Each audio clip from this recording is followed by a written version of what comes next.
Dolazak srpske vojske u Solun 1916. godine.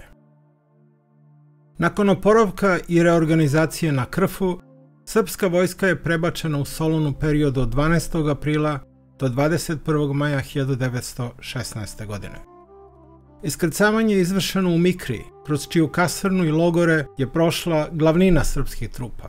Jedan manji deo trupa stacioniran je u kasarni na Zejtinliku i u oblasti oko Seresa, dok je ostatak ulogoren u obližnjim selima na Halkidikiju.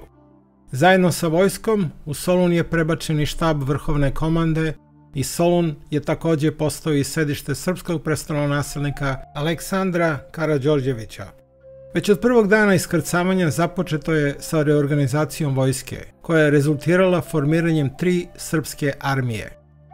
Prvom pod komandom generala Miloša Vasića, drugom pod komandom vojvode Stepe Stepanovića i trećom pod komandom generala Pavla Jurišića Šturma. Srpska vojska je na Krfu obukla engleske kafene i francuske golubije plave uniforme i opremila se francuskim oružjem. Iako su nosili savezničku uniformu, srpski vojnici su bili prepoznatljivi zbog visine, bili su znatno viši od ostalih saveznika, dok je na glavi bila nezaobilazna, autentična srpska šajkača. Po iskrcavanju na Solunski front, svaka saveznička vojska je paradirala centralnim ulicama grada praćena pogledima stanovnika Soluna. Jedan vojnik prve srpske armije zabeležio je u svom dnevniku sledeće. Iako je sunce pripeklo, iz susednih ulica prikupi se svet na Venizelesovom bulevaru kojim smo marširali. Na jek marša i na bat naših nogu povrveše ljudi iz kafana i trgovina. Otvoriše se prozori na spratovima kuća, a mornari se naređeše duž keja izmešani sa ribarima. A mi, videvši da nas narod gleda, jače zatego smo ramena, bolje ukruti smo kolena, te nam noga padaše kao tuč. Vivela Serbija!